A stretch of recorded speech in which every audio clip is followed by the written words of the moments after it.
Welcome back, creative writers, to the Right Now Writers Group.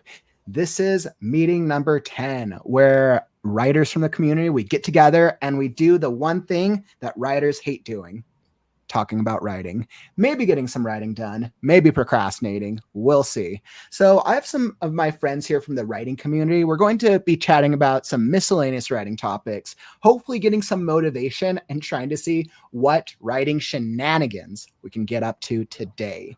And by the way, welcome back to the Right Now community. I'm Kaufman, and I'm on a mission to help the unpublished authors of the world write their first book through the lifestyle, mindset, and process that it takes to be a published author.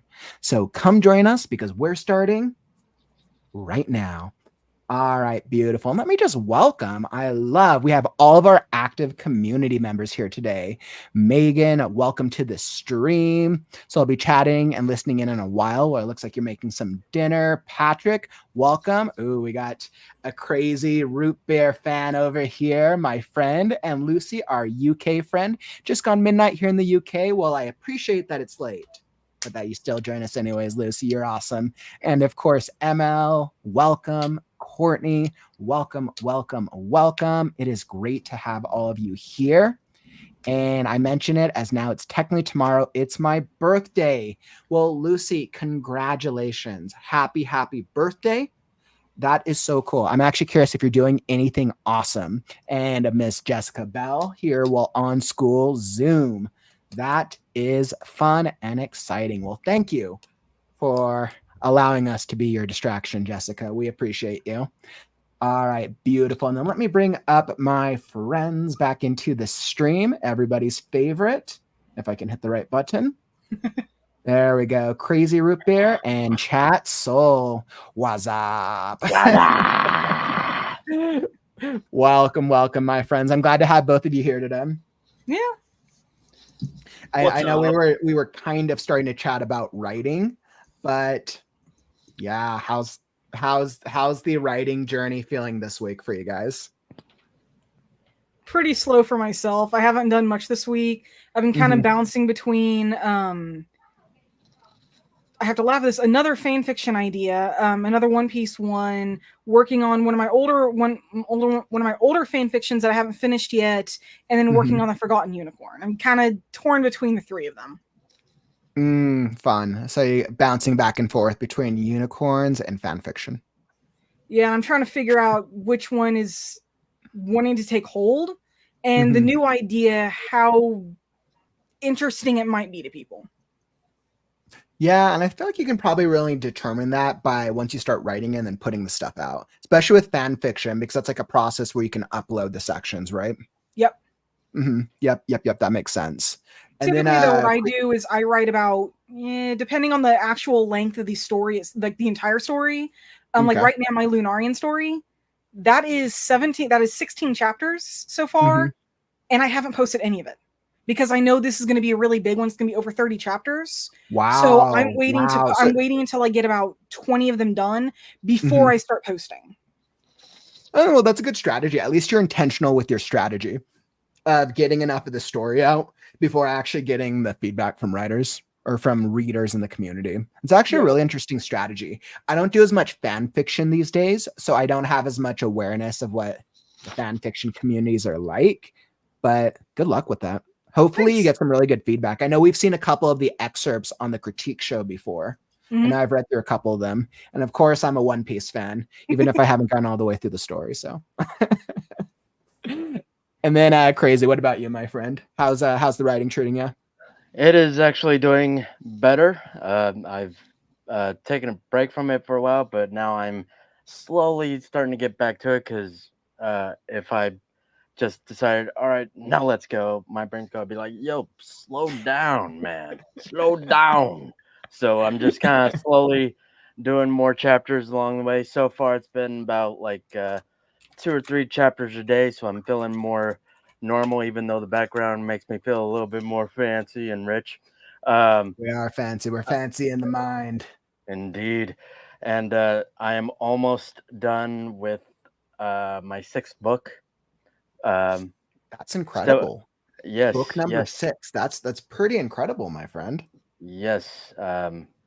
It still takes a little bit to obviously kind of be like, all right, where do I want this character to be? Okay, I haven't really touched base with this character very Mhm. much or anything, but I try my best. But Have so you far, published any of the first 5, or are you waiting to have all the books done before you publish? I have published 5 of them. 5, that's so awesome. How's Yes. the feedback been on some of the earlier works? For the first, let's see, for the first book, if I'm correct, there had been like a little over like 30 readers of it, Mhm. um, Dude, good which for is you.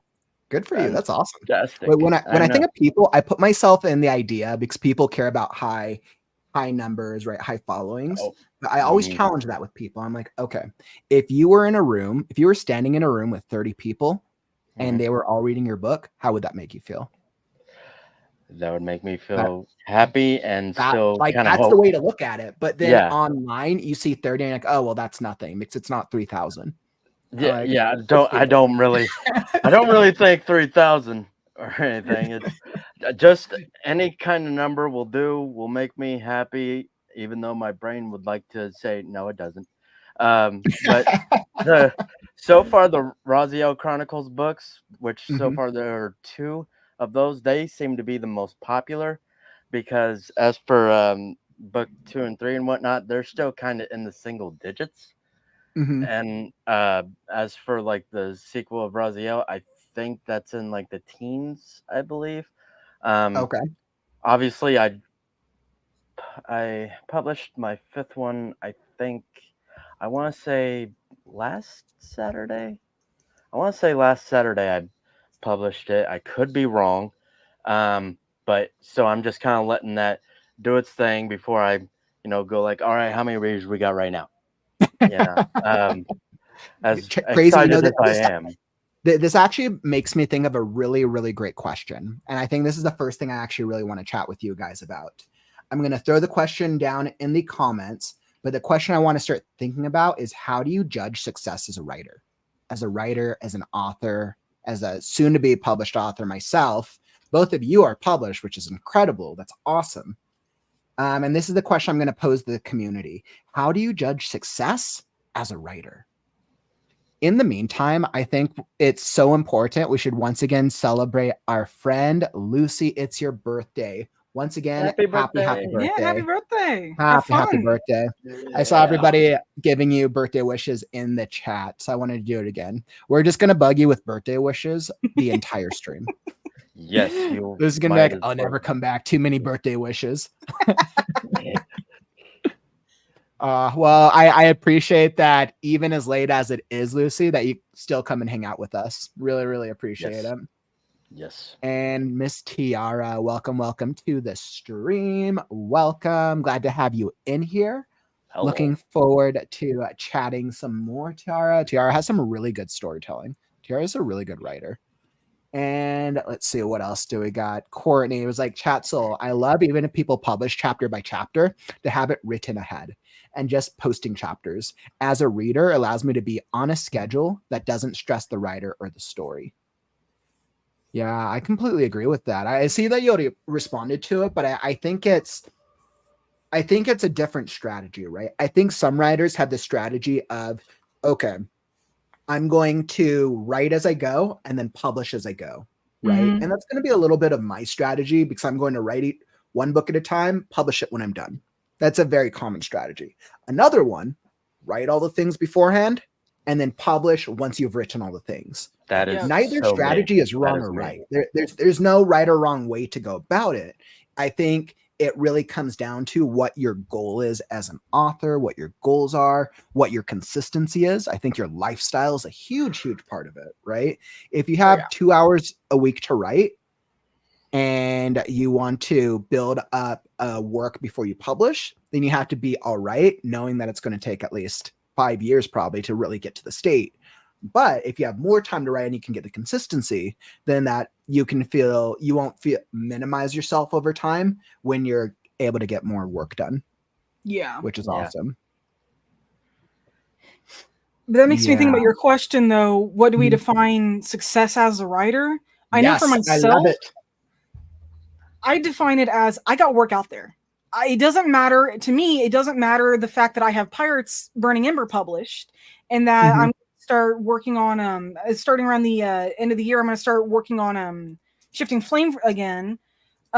Yeah, that's officially published. But I've also got works on AO3 and fanfiction.net.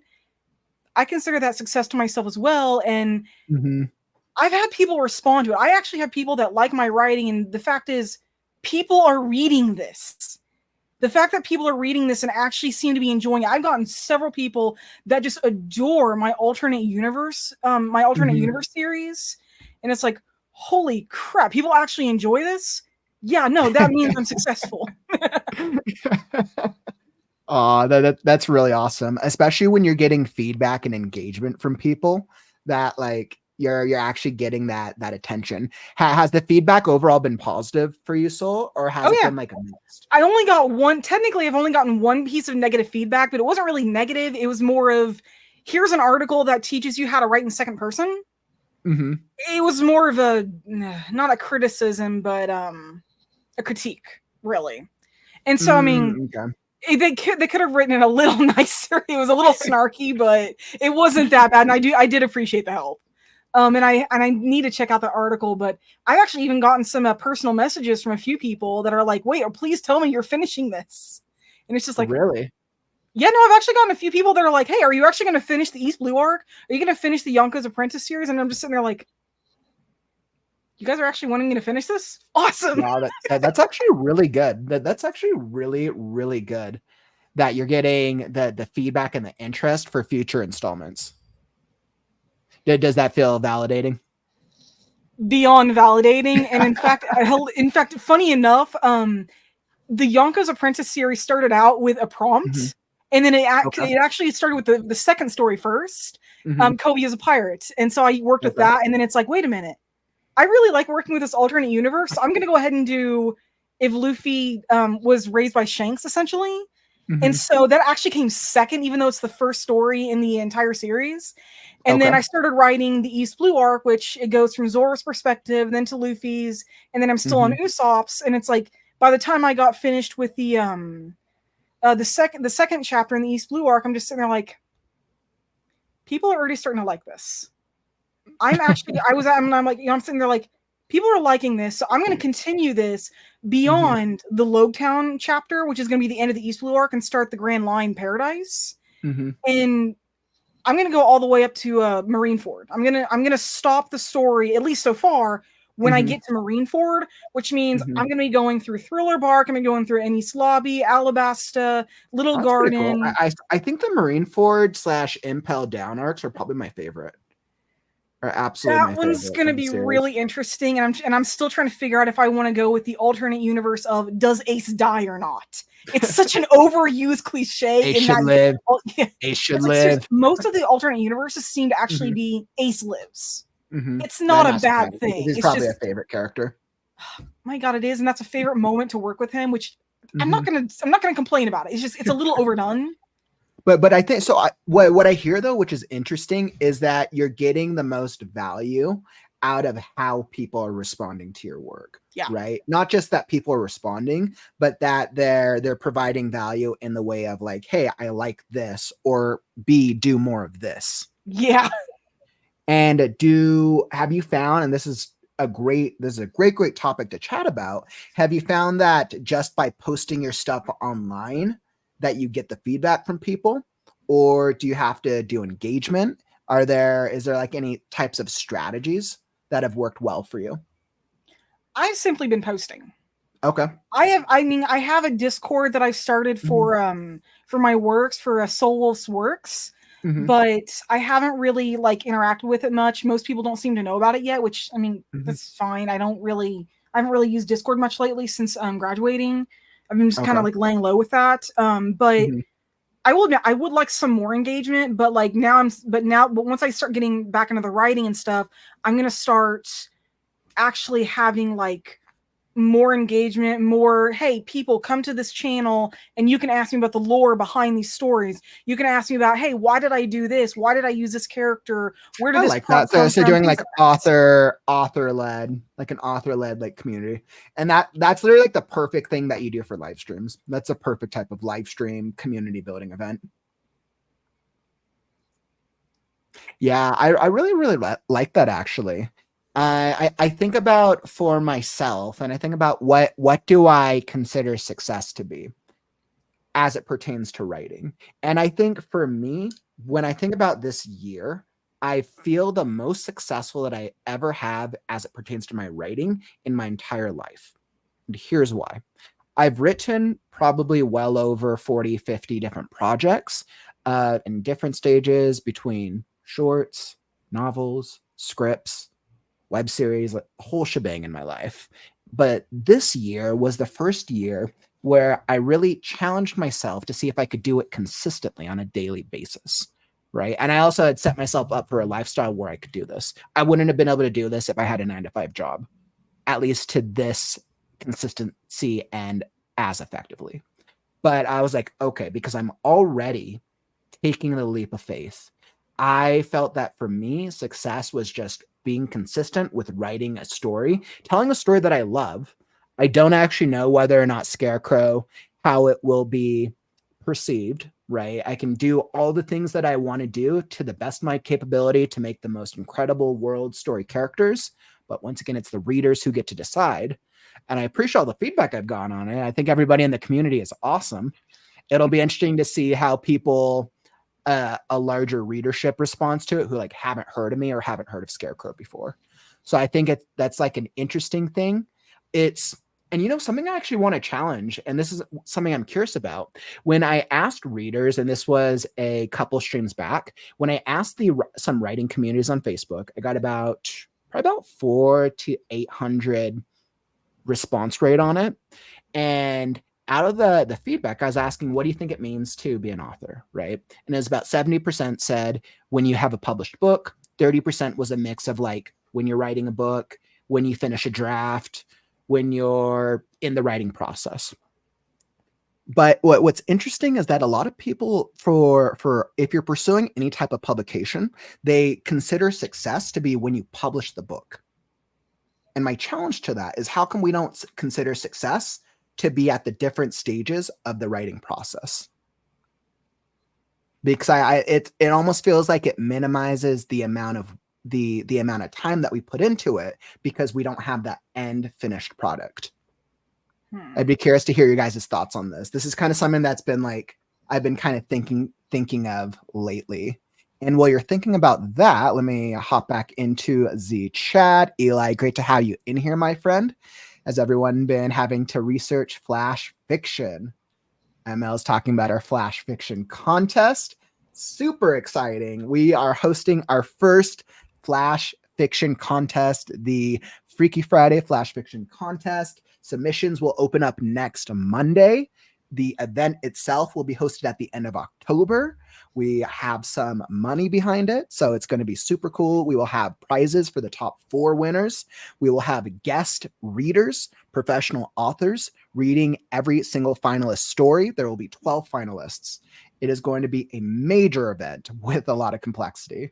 So we'll start announcing more of the details starting next week with the submissions, and I'm sure you'll start seeing the ads for everybody's favorite creepy host, Miss Jezebel. So that's going to be a fun thing. But yes, I'm glad that we've been talking about it. I've never actually written a piece of flash fiction before, so this will be interesting to be reading a lot. Let's see. And then we got Lynn. Welcome, my friend. For me, success equals at least 150% profit on advertising spend. That's actually a really good call out. So if you're an author, right, if you already have the books out there and you're already making and earning revenue on your books, then getting a 150, so that's almost a double on the money that you're putting out, seems like a really good investment. That's a really, really great way to look at it. Yeah, because and then I asked myself, like, am I judging success based on monetary value? Which it could be, because then if you're trying to make a sustainable living as an author, Like, you got to make a living, but you can only really put it out to a greater amount of readers on average through marketing in one way, shape, or form. Right. And I know Facebook marketing is a very, very popular way. Is a very, very popular way of marketing your book and actually getting it out there. Let's see. ML was saying, telling a story with no start, middle, or end is hard. Yeah, it is. It's ML. It's a scene. Flash fiction is like a scene. It's like a single moment in time. Lynn is like preferred 250%. Lynn, I think preferred 300%. Let's go 300%. Why not? Oh man. So it's just a huge random something. I know they're chatting about flash fiction stories. Many of the videos on flash fiction say that the story does not have to have a clear start, middle, of end. Yeah, because since you have such a short amount of time to write, you basically have enough time to have like a moment in time. It's like a scene. Mm-hmm. It's just because you don't have the words. What's going to happen is you're probably going to write like a 2,000 word something story and then figure out how do you hone it down. Is what we've seen a lot. When I had my flash fiction homework, my teacher actually had very strict instructions on that. He said, let's see, it was 2,000 words, had to be no more than 2,000 words. And we would actually get points off for every so many words after the 2,000. So we could up to 50% of the grade. Like he was like very adamant that no, if we're doing flash fiction, we have to learn how to stay within that word count. Which, I mean, don't get me wrong, it was really neat. He made a It's point. probably it's a great exercise. It's an absolutely great exercise. Of course, he also was with the flash fiction we had to do was it was actually an entire story. It wasn't a moment in time. It wasn't a piece. It wasn't a scene. It was literally like, okay, well, I guess it could be a scene, but it could be a scene that could be a standalone, I guess, is the way to word it. I still have my flash fiction. It's used as one of my examples for when I use my portfolio. And it could definitely be a part of a larger story, but it works very well on its own. Yeah, I ended up writing like 3,000 words in a day, and I had to cut it down by at least 1,000. And I think I stopped it at like 1,982 or something like that. It was like barely just 100. Under. You're like 8 words under. It works. I've done that. I did a contest a few years ago, and I actually I was one word off from the actual limits, and it was a 500. It was a 500 word flash fiction. Aw. How about you, Crazy? Have you ever done flash fiction before? Never in my life. I've never even heard of it. Oh, so I know it. Once again, when I feel like I had stuck my head in the sand in terms of like the writing community for a good 10 years because I just wanted to do my own thing. Coming into the writing world, the online writing world this year, I hadn't heard of flash fiction either. There was actually a lot of terms I hadn't heard of, like pantsers and plotters. I hadn't heard of that. I'm like, what? Why do you have to be one or the other? Why can't you just be in the middle? How come there has to be a distinction? But that's fine. That's a whole different conversation. But I had like flash fiction I hadn't heard. I'm like, okay, so something that's under 1,000. I was like, okay, I think flash fiction is a really, really great exercise, but I also think it's a great thing for practice for new writers because you don't have to commit to building an entire world. You don't have to commit to building an entire plot. You get to just focus on a single thing, a single character, a single plot point, a single event, a single moment. And I think it's absolutely great practice. Yeah, and also to me, not to change the subject, but I'm sure we'll get back to it in a flash. To me, success isn't just you got to publish something because anybody could do that with it, pretty easy. But for me, it's like if you can get an audience not just to read your books but to actually talk to you yourself about it, just like with Soul, with people asking a bunch of stuff like, are you gonna do it? Would you do this book? Would you write it? That's when you feel more successful because people are more of focusing on you, the author itself, be like interested in your books, what you're writing about. That's when, for me, that's when it feels more successful, is when people are like paying more attention to the books you write, and they're interested in what you're writing, and they're not just reading it and then be like, huh, yeah, it's a good book. Okay, moving on. They're actually interested. They actually talk Right. to you about It's it. that like engaged piece. It's that I Yes. wrote something that created some type of emotional connection with somebody I do not know. Mm-hmm. Yeah, Mhm. because I haven't. I will be very brutally honest. I have not gotten a single kind of thing like that, except for like maybe a couple likes on the first Raziel Chronicles book, Mhm. and it's like that's when I'm like, okay, I don't feel very successful, but I'm still doing it because it's not because it's like I want to be successful. Come on, Mhm. granted, okay, maybe a little bit, but it's more of like because it's a passion. I can't help but like it, Mhm. just like with other things. I can't help but still go with it because it's a passion that I personally like to do. If they don't read it or they don't, I forget the word already, but if they don't like talk to me about it more as Mhm. if they're interested, as sad as that is, fine, you do you, but Mhm. it'd be better if you did, but can't help it. Ha- It's Have you just a tried passion. putting a so with 5 books in, have you tried putting a marketing budget? Have you tried investing in marketing? I've mostly just kind of either posted about it on my channel or Mhm. on my Facebook page and Facebook in Yep. general. Okay. I totally see that. So, and the feedback that you've gotten some good feedback on it, though, right? That's the word I'm looking for. Thank you. Um, that should be the word of the day. Um, I Word of the haven't day: I have feedback. I haven't really gotten any feedback about it except for when someone was asking, where can I read these books and stuff, and I told them, you go on Inca and whatnot. But otherwise, Mhm. I haven't really gotten any. See, that's how quick I forget things. You Uh, haven't I gotten haven't any any solid feedback that you any. need. So Yeah, then I crazy. haven't gotten If I anything. was in your position, what I would do is then it sounds like you just need to ask for feedback. Feedback. Yeah, Yeah, it sounds like it's literally just as simple as that, right? Because yeah, sometimes a lot of writers, what they think, I'm not saying this is you crazy, I'm just hmm, saying in general from what I've seen, yeah, that a lot of writers will put so much time and energy into writing a book, the whole hmm, process, and yeah, then they don't think about the publishing aspect of it. They don't think about the marketing side. They're like, okay, self-publish, done. I'll post it on socials, people will read it. Algorithms will pick it up. yeah, That doesn't Yeah. always happen. That's almost like if I was to create a video with no research and no data and be like, well, hopefully it goes viral. Hopefully it follows the 0.5% that it goes viral. right. The only way we can really like push the book out there is we have and especially like when we're still early on in the journey and we don't have like a large readership, we have to ask Mhm. for readership. We have to ask Yeah. for feedback.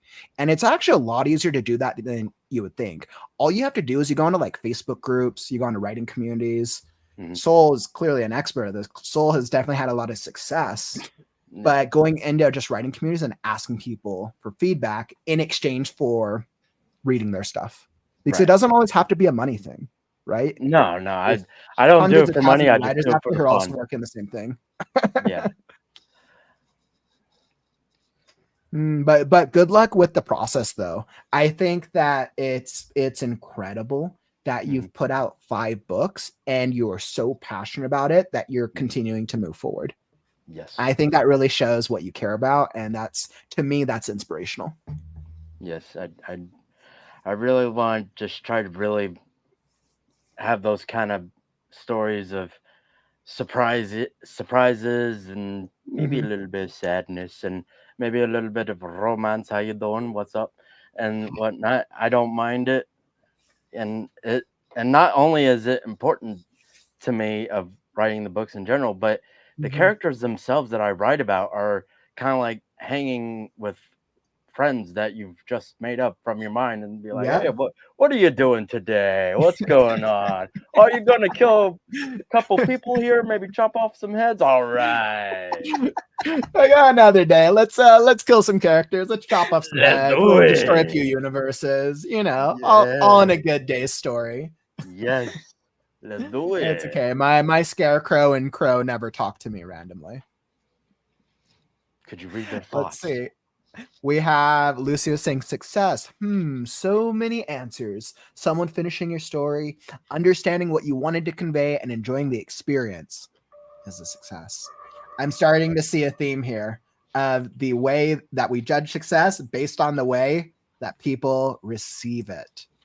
Interesting. Mm. And it looks like Lynn was like, my undergrad flash fiction was under 500 words required. Ooh, under 500 is hard. Under 500 is hard. That's a hard one. I did 500 that. words to That's the tell a one that I story. did once for a competition a couple years Mhm. ago, and my God, that was You literally just have enough time to like do like a description, and it literally has to be a very brief moment. yeah. That's What probably I did impressive. That was feels like more of a skill. it was for Warrior Cats. It was a contest Mhm. for them. I had to write a moment. I was given a prompt, and I had to Mhm. continue it. And I had to do it in under 500 words, and I ended up Mhm. using a moment that actually wasn't in the books. Well, Mhm. obviously, with that, but I ended up just creating this minor moment with a character called Bright Paul before she got Okay. injured. And it was literally just a moment where she spoke with her sister, Cinderpaw, Mhm. and that was pretty much it. She spoke with Cinderpaw, she spoke with her mentor, White Storm, but there wasn't much more time than that. The only thing I could end it on was she had this weird dream of this place called Snake Rocks Mhm. that she couldn't understand, that literally alluded to a moment that happens, not much further into the book, actually. That's awesome. So it sounds like you just had some good success with it, which is awesome. Yeah, it worked. I mean, I didn't place it all in the contest, but it was just fun to write. And I think that's part of it, right? I think as long, and this is why I always said I did that. What was it? The live stream about a week and a half ago for the why I think the reasons writers fail. And the main reason was because writers care too much about the end goal and they don't love the process. And I think if you don't have a love or a passion for it, I think you get burnt out eventually.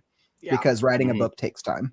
Like Yes. that's just the It gist of takes it is it time, just it takes effort, time. and it takes more brain power than most people are aware they have.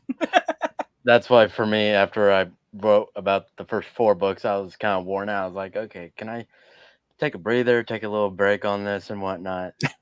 Like, yeah, you can do Like that. time for a breather. And I think that's a good thing though. I think when you've spent a lot of time working on something, whether it's weeks, months, years, I think it's actually very healthy.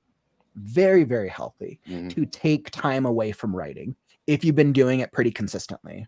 I think my only challenge that I try to put out to writers is if you take a break, be intentional with how long your break is. Because I think what I see with a lot of time is writers take a break, but then they stop writing for years. Exactly. I'm like, okay, if you're going to take a break, fine. I'm going to stop writing for 1 month. And then on this day, I'm going to check back in with myself and make sure that the mental health is in a good aspect so I can actually keep writing. And then when I get back to it, if I'm still not feeling like writing, I'm going to read stuff or do things that instill the thing that I'm passionate about to get myself into the process. Exactly. Like it's a strategy. You have to be intentional with it. And I'm not saying this for you, Crazy, but I know for a lot of writers out there, like that happened to so many. I feel so bad because there's so much inspiration. There's so much creativity out there.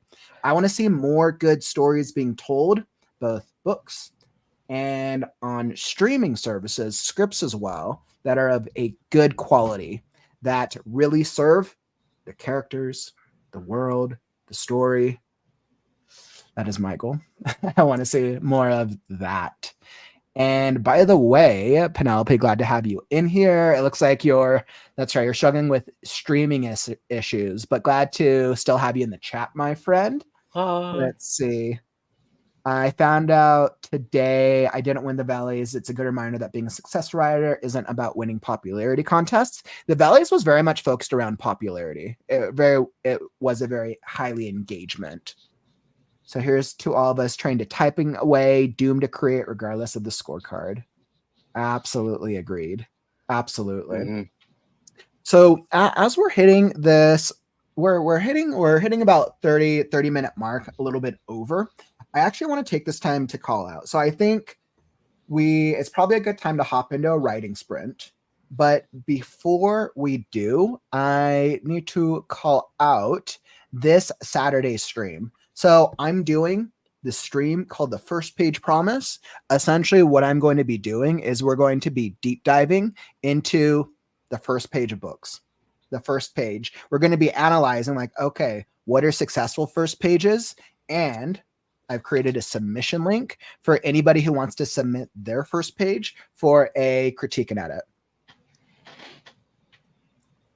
Let's see. There you go. I wanted to drop it into this chat.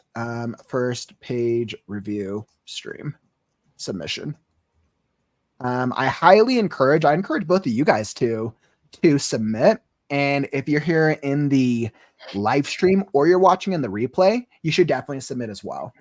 My theory and my thinking with the first page is that if you have put all the time into creating an awesome cover design and a blurb, and you've spent years, a lot of time working on a book, somebody chooses to read it out of the millions of options out there, and they read the first page and the first chapter, they're just like not a fan, or it turns them off.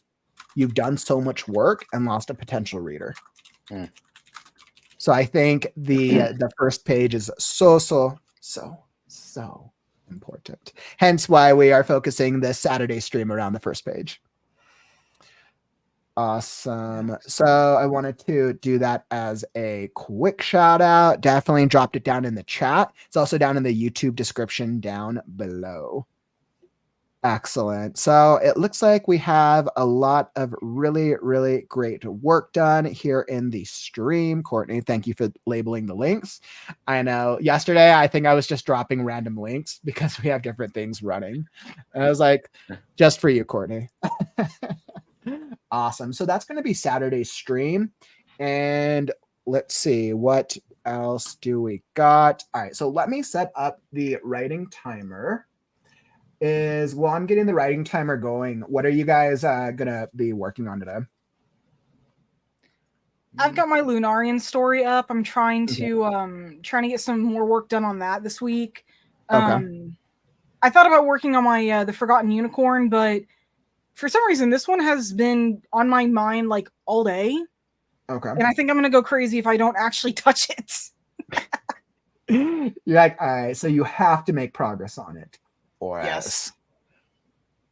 What about you, Crazy? What are you gonna try to get accomplished today? I'm gonna try a little bit more on writing the sequel to Angel that I'm kind of almost done with. Exciting. So it's gotten to where I feel like I'm almost done, but not quite yet. But I'm gonna work a little bit more on that. See what happens. Excellent. I absolutely love that. So it sounds like we're all trying to get some writing done, except for me. Once again, I'm making a map. That's okay. I made some great progress on it yesterday. I made some great progress. I had the realization that the map I was making was 1/5 of the world. So I finished 1/5 of the world map, and then I'm working on the second fifth of the world map. But so I can actually get started in the editing portion of it, I'm only going to do 2/5 of it before I start the second draft. So I can actually push myself to like write because I need to start the second draft. I'm like, that needs to happen. So that's what I'm going to be doing. We got this up here and perfect. And I guess I should probably do a quick shout out. If you are enjoying the stream, follow and subscribe. We're here with the WriteNow community, daily writing motivation, and a really cool active community here to help give you the motivation with the process, lifestyle, and mindset that it takes to be a writer or an author. So if you tap those buttons, you'll be alerted when we go live. All right, beautiful. And we're all set here. I got the music queued up. So we'll start with a simple 20-minute sprint. And then afterwards, we'll hop back into some more writing chat. Let's see what work we can get done.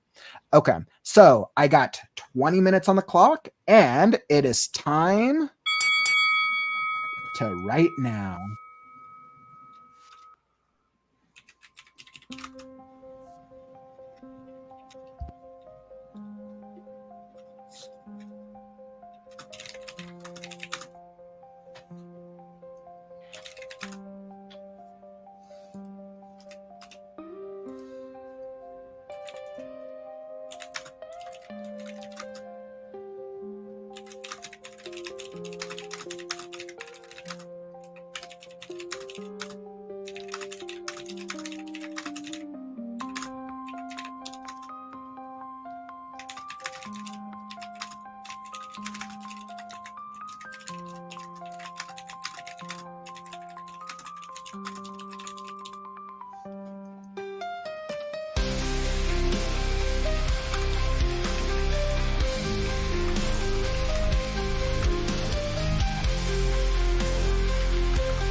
All right. And it looks like we are back. A successful, hopefully successful writing sprint.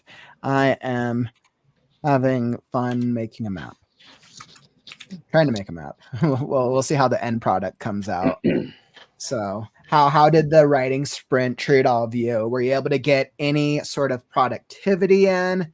It looks like we saw Stephanie. Welcome to the stream. Welcome to the writer sesh. So let's see. It looks like we all had some high goals to hopefully get a little bit of work in. And yeah, how'd it treat you guys? Well, I ended up stopping. I ended up just moving on from chapter 16. I'm still having trouble figuring out the end, so I just went into chapter 17. Yeah, I've been looking forward to writing this chapter, and I'm really eager to actually get this started.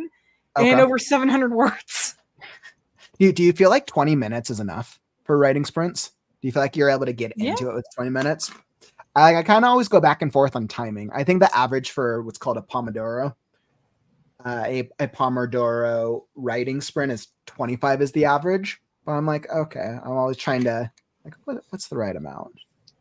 Crazy. It sounds like you got a little bit of writing in. Yeah, I did get a little writing in because I did have like at least one idea that I could include in this chapter. I just started writing, and after that, my mind was just, okay, I'm done for the day now. I'm out. Well, maybe this was like truly the one incredible idea that will spark the next great character idea or novel. Yes. I think that's what it is. I think you're on the edge of a masterpiece. Crazy.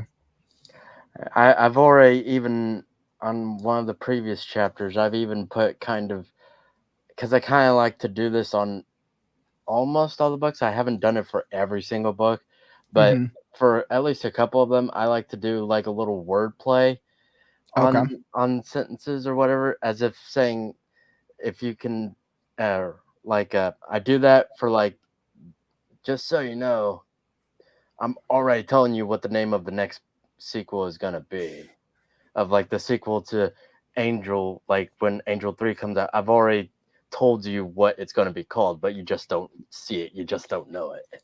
Yes. Well, that's awesome. So that actually does sound like you did make some good, at least like a good little bit of progress. Yes. I'd call that progress. Yes. That's awesome. I'm like, I'm really like with my stuff. I'm hard at work trying to finish this map. Like, I didn't really take into consideration how long it was going to take me to actually make a map. I should have. That actually would have made more sense. But granted, I'd never done it before. So I think it's been a learning process for me in terms of like what's actually working. So yeah, I am having fun with it though overall. I'm surprised that it's coming out actually better than I thought it would. I'm like, but really, I really would just want to make more progress on it so that way I can get back into the writing more than anything. So yeah, it's hard for me to judge the writing sprints because I'm like, all right, well, I guess I made 300 sprites. Does that count? But it looks like we had some good progress from some of our writers here. Courtney, 513 words, and I think I like this. I might actually have something to enter the contest. Woo! Excellent, nice. Courtney. Maybe you'll win it. Maybe you'll win. I think we're gonna have my gut is telling me we're probably gonna have a high submission rate. We'll probably have a lot of story submissions because flash fiction is an easier entryway because 1,000-word story is just a lower bar to entry.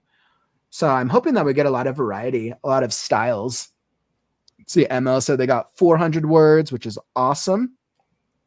Megan was saying I got a little further on my fanfic. How to research a name for Camille's uncle name when she uses an elixir to cure her new friend's stomach aches. A new friend's stomach ache. Elixirs are always fun. Using potions and alchemy is always a fun thing. And names is always an interesting challenge. And Tiara's like, okay, I'm working on my flash fiction. At the beginning and closing line, just got to do the middle. Always the hardest part of it, right? I was like, awesome. So it sounds like the other writers here have made some progress on their writing, which is excellent. Yeah, and I'm like, what's next? I'm trying to think of what has been the hardest part about trying to make progress on some of the writing sprints for me personally. And I think I feel like I feel like I just have so much to do. I have so much that I want to accomplish with my novel. Yeah. And I'm curious when so both of you guys obviously being published, when did you guys when did you guys decide when you wanted to publish your books? Like throughout the process, did you finish it like, the book's done, now I'm going to publish? Or did you start setting up those dates ahead of time? How did that strategy work out for you guys? I knew for years I wanted to publish Pirates. Originally, it was supposed to be a single book, and then it eventually turned into a series. About the time that I decided it was going to be a trilogy, that's about when I knew for a fact. I mean, I already had an idea that, yeah, it was going to be published eventually. But when it turned into a trilogy, it's like, wait a minute, no. This is really actually going to be a published work. Okay. And then I think it was about, let me think. I want to say it was about when I finished the first draft that I knew about when I was going to publish it. Okay. But I don't think I actually settled on a date officially until I want to say, let me think,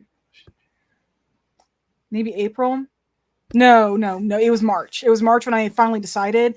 Originally, I was gonna publish it in May, but with the character being LGBT, I figured that publishing it in June would work out a lot better. And then it sounds like it worked out. I remember when you were talking about your book event too.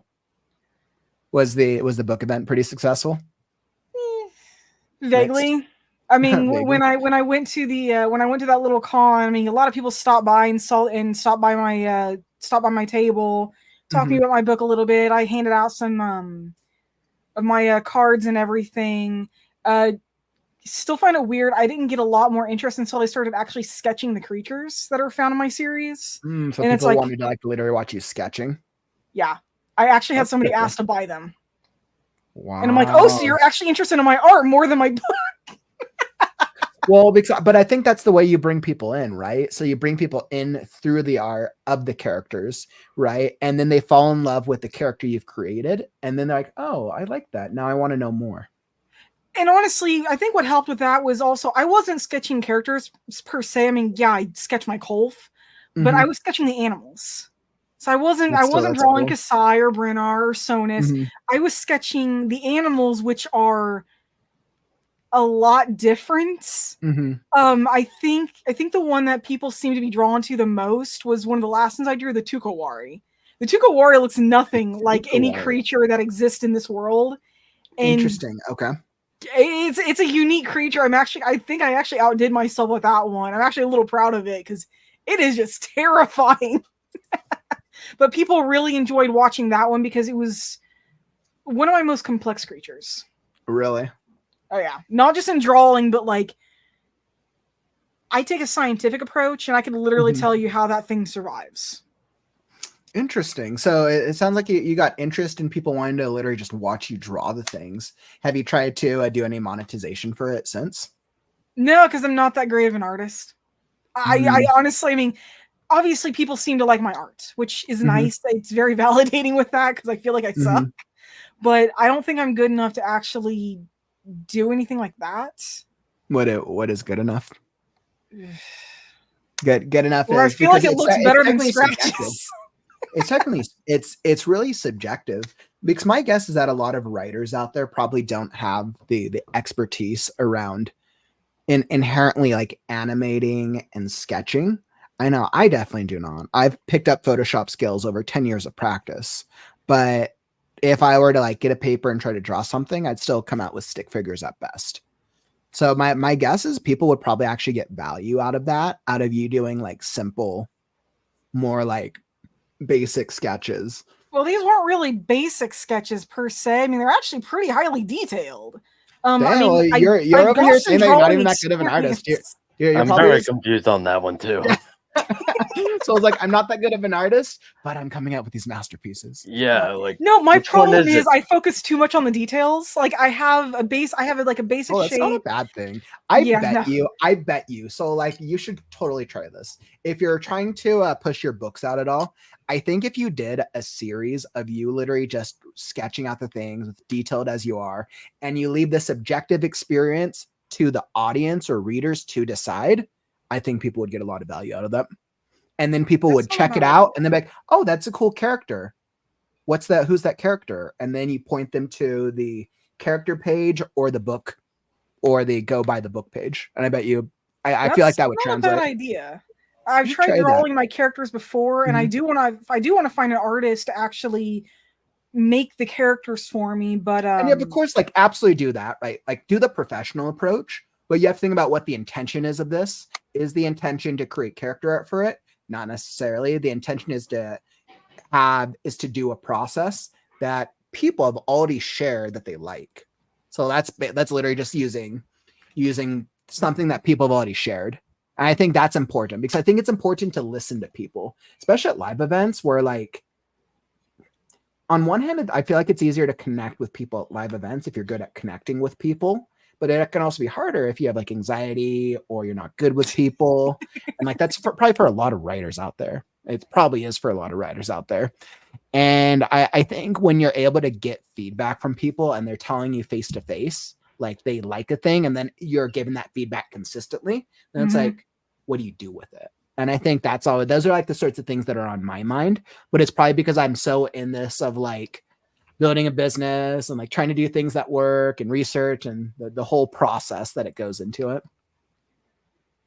yeah, I know the fan fictions that I've written, like when I get the feedback, I really do actually get a little more encouraged when I keep getting, are you going to continue? Please tell me there's going to be a sequel. This is a really neat story. Awesome. It's not even just like one person saying it. No, I'm getting like 5. Yeah, that's I mean, awesome. I know that's not like a ton of That's people, awesome. but it's enough. It shows that you're creating an emotional connection with the growing readership, which is awesome. I think the challenge that I see a lot of writers face is how do we like deal with feedback, and how do we deal with like all types of feedback? Have you guys ever gotten like really bad feedback before in your writing, and it's felt like such like a defeating, minimizing experience? I have. Has that ever happened to you, Crazy? No. Oh, that's good. That's good, actually. Mean, so far, not really. I know something that I like see with a lot of writers is that they're like they put their stuff out there and then either one of the three things happen, right? You get great feedback, you get no feedback, or you get bad feedback, right? So it's like, what do you do with the three, right? If you get great feedback, like keep on doing what you're doing. That's clearly a good thing. Yeah. If you're getting no feedback, like I know this is what we were talking about earlier, Crazy, but then like I feel like you have to like do a little bit more work to find people. Yeah. But then if you get bad feedback, and I'm curious for anybody who's here in the stream right now, how do you deal with like feedback or just feedback in general? Because it sounds like we kind of have a little bit of a mix in terms of what we deal with here. I was like, gotta find the YouTube chat. Awesome. I'm gonna start that as a Q&A. How do you deal with feedback on your writing? Perfect. It's a perfect Q&A question. I know for myself, what I've done is I've responded to feedback. Like, I mean, some of the feedback is simply just, hey, this is really good. But then I've actually had a little bit of feedback where people actually ask a question or I respond to it. So, so far, I've only gotten one piece of bad feedback in the entire time I've written. And honestly, I think that person was just pissy. I honestly think they legitimately did not have a problem with my writing. Mhm. They were just making a problem. It could be. I looked at their account and they had like a Mhm. few stories and they were just, Mhm. my 8-year-old could write better than that. But I think that's a really good call out. I think a lot of the times we end up taking feedback as a subjective truth. If somebody says something, therefore it must be true because they said it. But the reality is, and this is from my experience of probably dealing with well over 200,000 people in customer service over 10 years, I think sometimes we miss that piece of the awareness of like, we don't know where that person is coming from. They could be having the best day of their life. They could be having the worst day of their life. They could be intentionally trying to troll us. They could be intentionally trying to put out great energy. They could have just had a doctor's appointment that sucked. They could have just gotten their first book published. The truth is we don't know, but we assume the truth, and we don't take the context into we don't think about the context of it. And I think that's something that gets a lot of writers, especially with feedback. Especially So, newer writers. I know, like, as you write more and more, it seems like you're mhm, less affected by it overall. But mhm. like it Maybe seems it's like the because you more get you like write, desensitized to the experience, maybe. pretty Or maybe much. because you're getting like more feedbacks, you're able to be more like subjective about it. To be honest, if you get great feedbacks, right on. If you get no feedbacks, I. If you get bad feedbacks, who cares? Crazy. I totally just like want to make a meme out of you're like good. All right. Good. And bad feedback. I. Challenge accepted. Exactly. Challenge accepted. Accepted. Yes. Oh man, I absolutely love that. It looks like Courtney was saying if the feedback helps build the story, it isn't bad to me. Even if they didn't express it well. If they're haters, then the story isn't for them. No worries from me. You Exactly. know, it's like we're all live in the day and age of the internet. We know what chat sections look like that are both really positive people, really negative people, and then all the neutrality in between. It's interesting, and I think about it like this. If somebody comes into like a comment section or somebody comes in to review your book and they just give a really, really like scathing review, like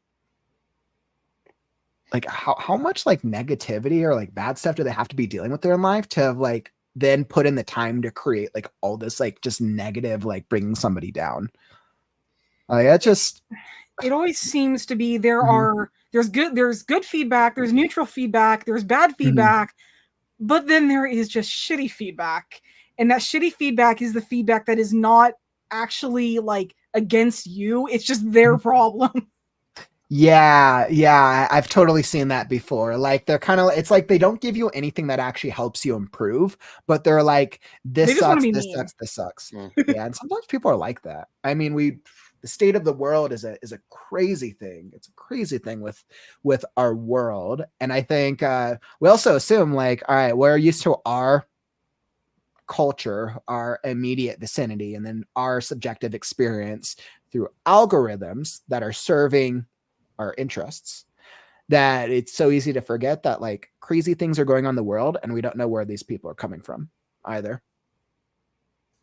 I think that's the interesting thing with the internet. Courtney had a funny call out. Courtney was like, bad could be subjective. Opinions are like assholes. Everyone has one. It's more important how I handle their opinion. And I think that's the truth. I think there's the truth in that. It's not that we receive negative or good feedback. I think it's how we respond to the feedback that we're given. Mm-hmm. And I think that in itself, Courtney, like you really summed it up, is the key to success. Truthfully. Yeah, because I know that comment that I got, that they gave me a tip on like how to write in second person. I got Mhm. to admit, don't get me wrong, it was helpful, but it was also just really kind of snarky and sarcastic, and it kind of pissed me off a little bit when I first read it. But then I'm Mhm. like, they're actually giving me tips. They could have worded this better, but they actually gave me a helpful tip. So just take it in stride. Mhm. That's literally just how I responded to it. Which I think that was a good response. I think that and I think something also to take in mind. Somebody could give you negative feedback, and that might not actually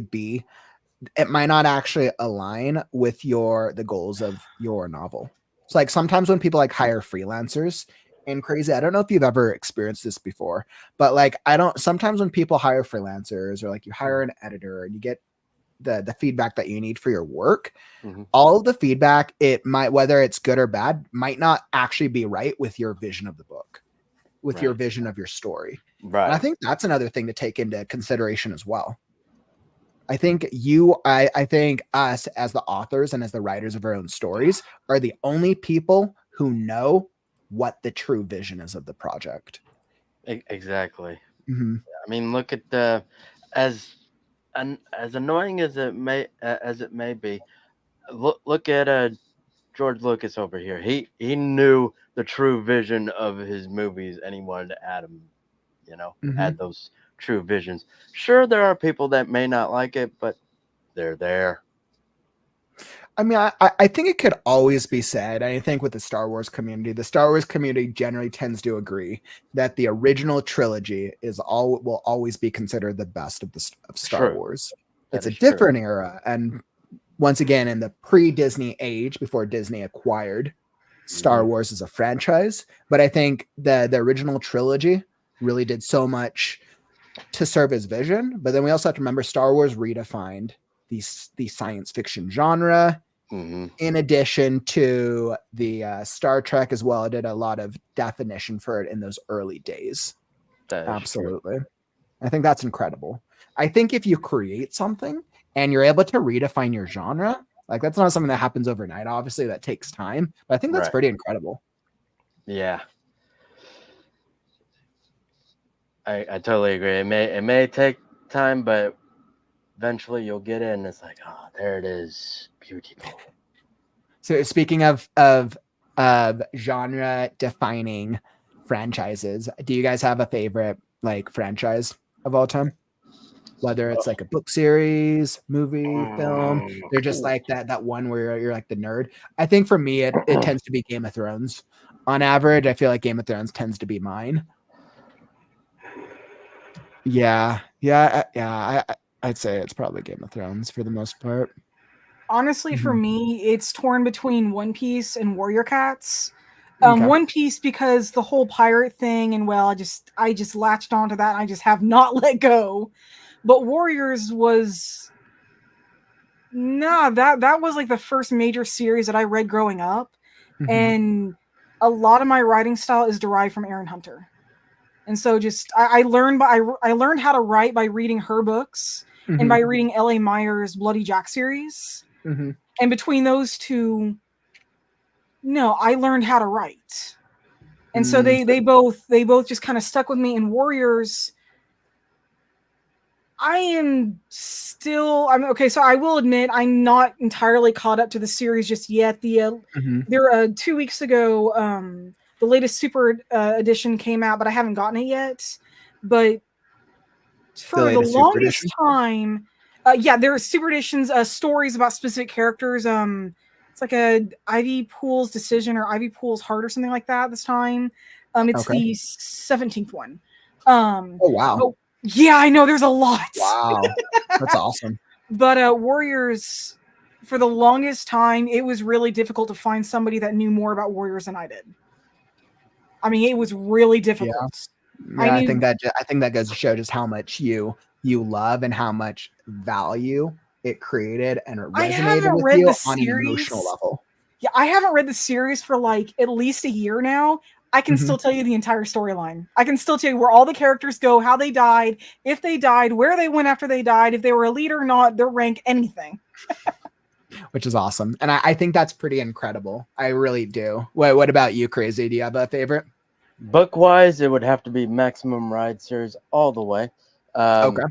As for movie series, that is extra tough to say because I have lots of them, including Star Wars itself. Other than when Disney took over and kind of messed it all up. Okay. So you like Star Wars in the pre-Disney era? Yeah, very much so.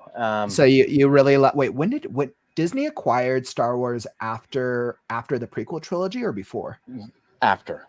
After. So you're a fan of Jar Jar Binks. Yes. He is, I don't care what people say, he is one of the most underrated characters ever, and he deserves more love. You know what's funny is whenever I go back and watch that prequel trilogy, I don't hate Jar Jar Binks. I like he's fine. I don't think he's like a breakout standout character. I don't think he's like a horrible character. I get why people don't like him, but I always find that interesting. Yeah, and I'm okay with the sequel trilogy. It's the 8th one that was the weakest of them all. Well, I think the eighth one was the most divisive between the fans. I think the eighth one was extremely divisive because it tried something different by two completely different creators. Yeah, so it made the movie feel split. I enjoyed it overall as an experience, but it was just different. I had lower expectations for the later trilogy. So I wasn't disappointed because I had low expectations. I would say, actually, to make it a little easier, sci-fi wise, it would go to Star Wars. If you're talking about like scary movies, seriously, the more I try to say horror movies, it sounds completely different in my head and horror not movies. right. But my ultimate favorite for that, as much as there's tons of very good ones, I would have to say Saw movies are my favorites. I think what Saw does well, and I've seen all the Saw movies. I'm definitely a horror buff. But I think what the first Saw did well is similar to what some of those other like horror franchises did. The first Sinister did well. The first paranormal horror movie did well. Is it had in its genre, it had a core story that hadn't been told like it before, and it resonated with people of the genre. Saw itself didn't do well because of all the traps and all the crazy stuff. Like that's not why Saw was originally successful. It was successful because it was a story between a doctor and a photographer who were trapped in a room and forced to basically mutilate themselves to get out of a situation. And then the plot, the ending thing was just it was such a shock. It did so well to serve the story. Yeah, and as for, I think this would go under fantasy. This one is a bit divisive because some people say the books are better than the movies, but I'm not one of those people. I could care less. I am for fantasy movies wise, that one would go to Harry Potter. Harry Potter. I actually think I saw some Harry Potter love in here as well. But it's interesting. It always goes back and forth on if you're a Harry Potter fan of the books or a Harry Potter fan of the movies. It seems to be two different categories. The movies were not half bad, but they left out Peeves. Yeah, I mean, I'm pretty sure Peeves was in it. He just wasn't. He was not. He did not appear in the movies. Wasn't Peeves in it as like a minor? Like I could have sworn that there was an actor who was Peeves for like one scene in one of the movies. I'm pretty sure he was in the movies, but I don't think it was a developed character like he was in the books. But luckily, they did include Peeves in the game of Hogwarts Legacy. Yes, they did. Oh yeah, which was awesome. Yeah, made up for that. I think we're all. I think we can agree we're all Harry Potter fans here. Ravenclaw. Yes. Always represent Ravenclaw over here. Slytherin. Slytherin. So wait, Slytherin and then chat. So what were you? Slytherin. Wow, two Slytherins. Oof, man. Well, it's okay. Neither of you guys said Hufflepuff, so we're good. Please, I'm married to a Hufflepuff. I always give Hufflepuff shit. I remember when Harry Potter first came out, or when the movies were still early on, there was this online phenomenon, and this was early YouTube. This was YouTube 1.0. What a different experience. Yeah, YouTube 1.0. I remember a series that came out that I really liked was called the Harry Potter musical. It was this like whole series of like it was basically a Harry Potter spoof. And one of the lines that always stood out to me was they always made fun of the Hufflepuffs in the series, especially Cedric Diggory. And their one line was like, Hufflepuffs are particularly good finders. And that was like the only thing that Hufflepuffs are good at. Yes. Because if you think about the movies and the books, like Hufflepuffs don't really stand out. The Hufflepuff characters just kind of die in the main series, and there's no standout. There's cool Ravenclaws. Obviously, Gryffindors and Slytherins. There's cool Gryffindor Slytherins. Yeah. Well, what about Scamander? He was Hufflepuff. Who? Fantastic Beasts series. Yeah. Well, okay, but from command. from the original Harry Potter. Yeah, no, from the original, no. Before we get into like the extended universe, Yeah. were there any notable Hufflepuff characters which were well done? I don't I think know if Cedric there was were. really the only Maybe one. maybe in the last book, because yeah, I don't know. Wasn't one of the Oof, teachers man. Hufflepuff? Yeah, exactly. Who's a Hufflepuff?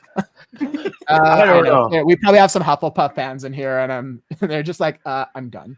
We won't give you crap if you love Hufflepuff. We won't give you crap. I won't give you crap.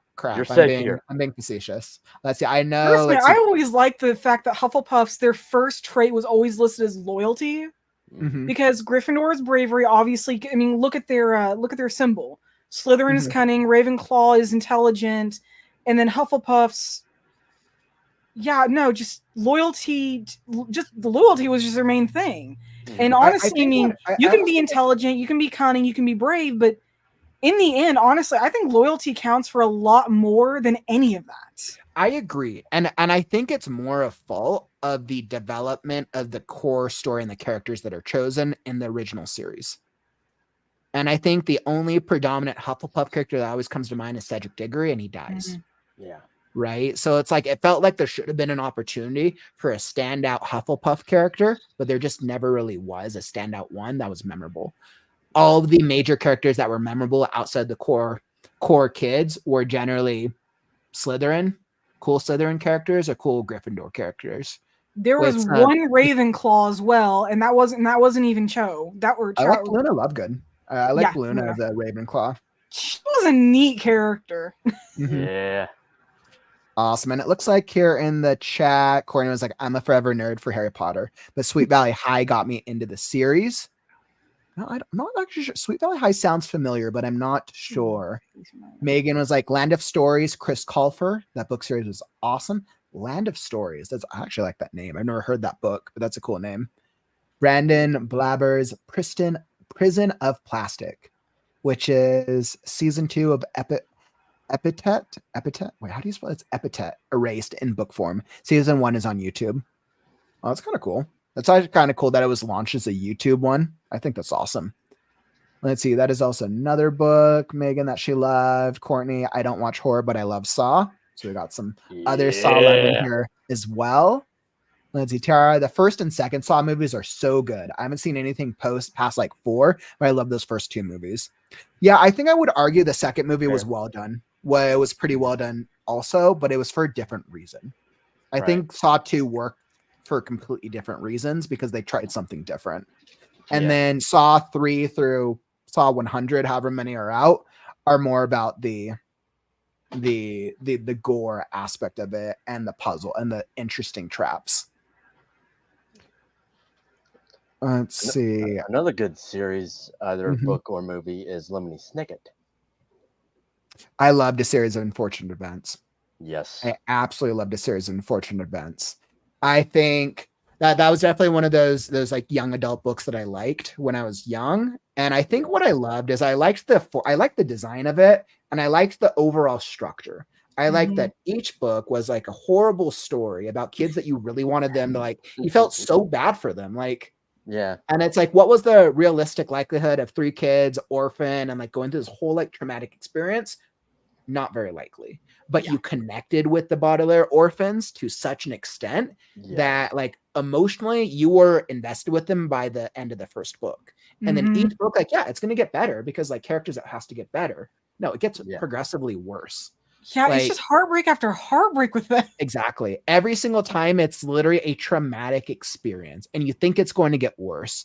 And I think it's done well because the expectation in that genre is generally like, there's going to deal with adversity and difficulty, but not to that level of trauma.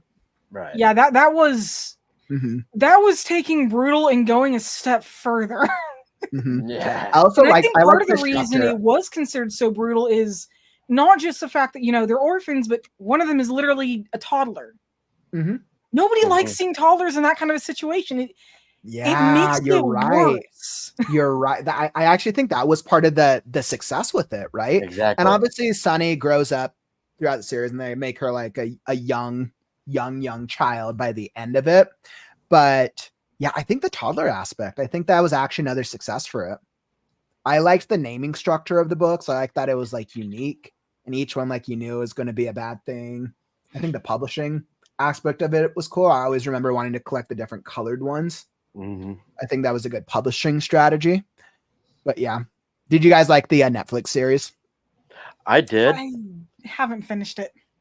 I enjoyed it. I enjoyed it, but granted, I do really like Neil Patrick Harris as an actor, and then I enjoyed the kids and all the things that they got put through.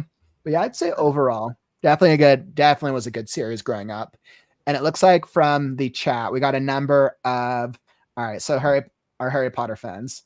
ML's a Slytherin, so you guys, ML, you can join these guys over on Team Slytherin. Come with us. Hey, I'm representing our Ravenclaw over here. Courtney was Hufflepuff was bigger in the books, LOL, but they're the snackers, so I side with them 1 week a month. Professor Sprout was a great character. Sprout was a Hufflepuff, right? I think it's She been was so head of long since I Hufflepuff. read Yeah. the books, I just don't remember. Yeah, no, she was the head of Hufflepuff and the herbology professor. Yeah. Yeah. Okay. Let's see. Courtney, I love the story of how Luna Lovegood got her part. Yeah, Luna. I remember that story as well, actually. That actress, like I had a friend of a friend who had met that actress or had gone to school with that actress. And it was some type of like, it was like, it's been so long, but I want to say it was like some type of like global audition. And there was like a unique strategy that she did, and she got lucky with that part. So lucky. Another really great series, Hunger Games. Hunger Games is a absolutely great book series. I almost consider the book and the movies pretty similar from my perspective. I enjoyed the books. I enjoyed the movies. I did not like the last book or the last movie. The Mockingjay? Part 1 and part 2, but it's more because of the plotting and the character development of it. I didn't like that 20 characters were introduced and basically 20 characters were killed off. Pretty much. And I did not like that she goes through the whole journey of the series and that her actions do not contribute to the resolution of the antagonist and the conflict. The antagonist would have died either way. The antagonist, she could have not been involved in that last part, and the antagonist would have still died or been captured, ended.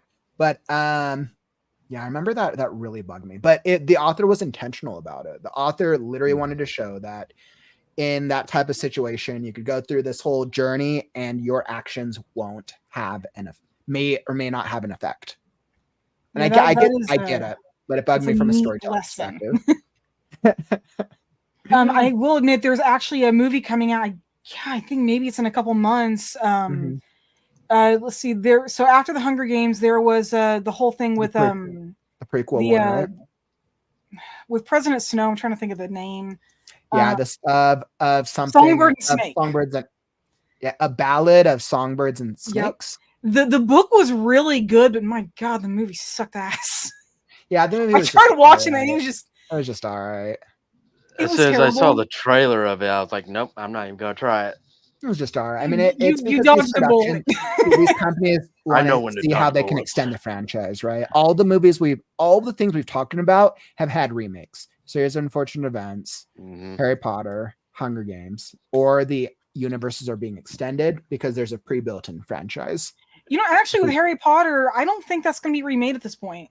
It is. I heard something about, but like, is the series still being made? Because I know the people that made the visual books, they were actually canceled. They can no longer continue the making the series like they were.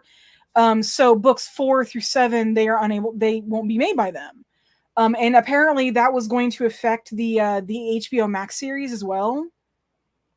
So far, so yes, it is because it's already been cast. I'm pretty sure the season is well into production.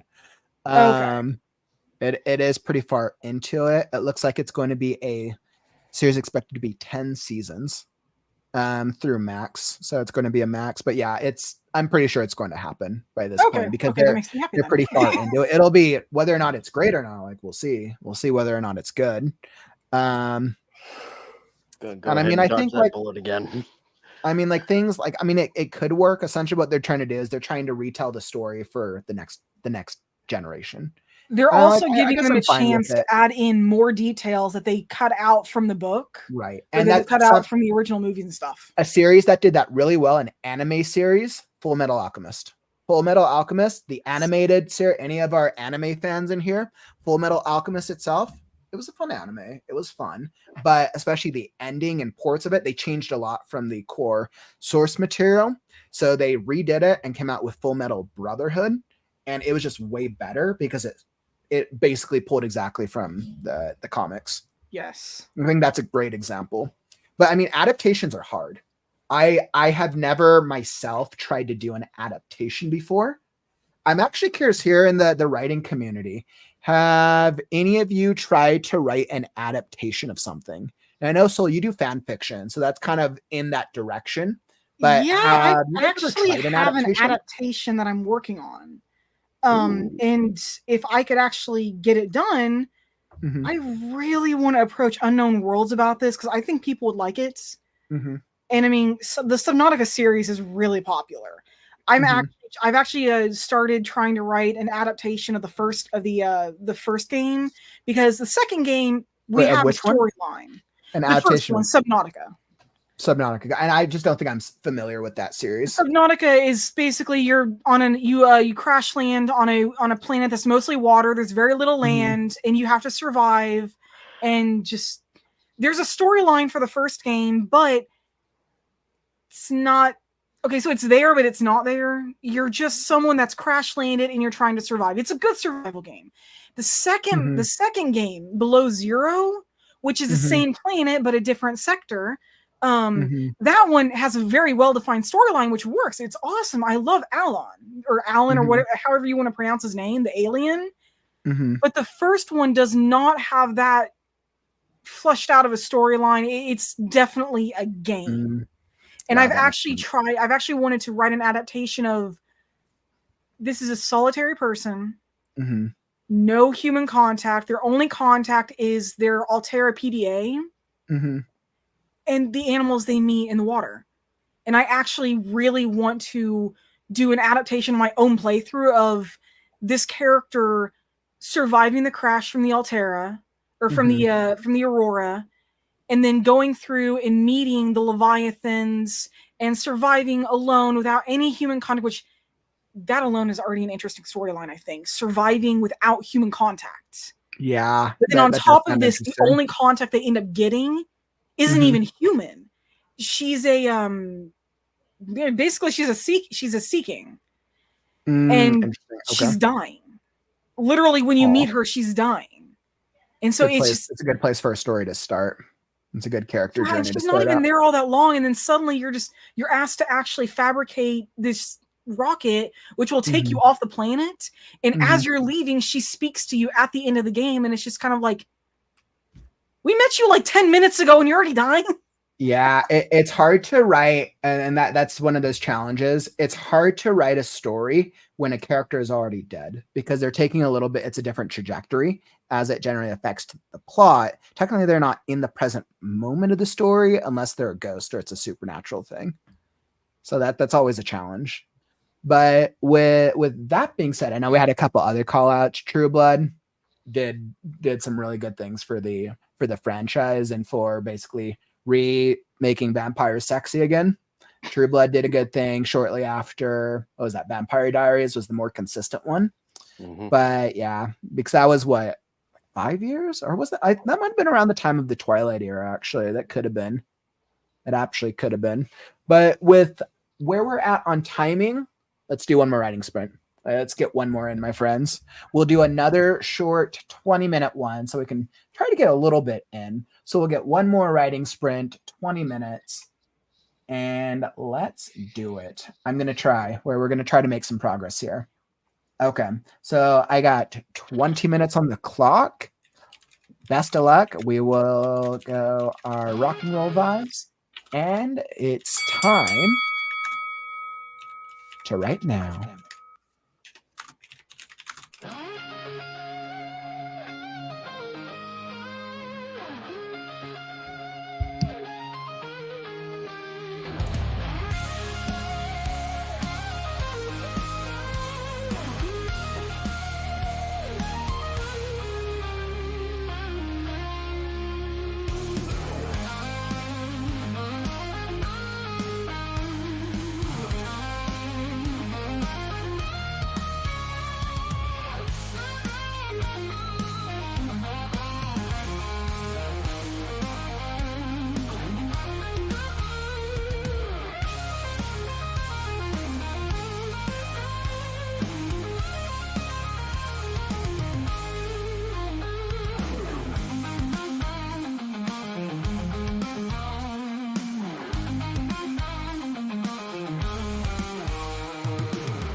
All right. And we are back. Writing sprint, writing timer done.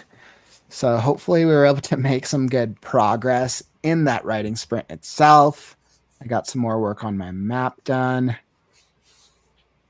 And can you guys give me feedback and tell me what you think? I'm playing around with this like lava thing that I got going on. Here you guys' feedback on it. This is the second part of the world that I'm putting together. Ooh. That is so neat looking. So that's the first part. I'm trying to see if I had the second one still. I just forgot where I saved it. So that's the first half of the world, and then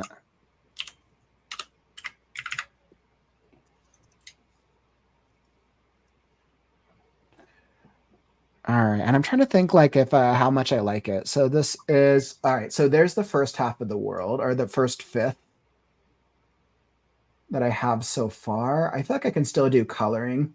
I still feel like I'm going to do some more coloring in Photoshop anyways. And then this is starting to line up. So this is going to be the second portion of the world. It'll probably go something like that, realistically. And let me delete that.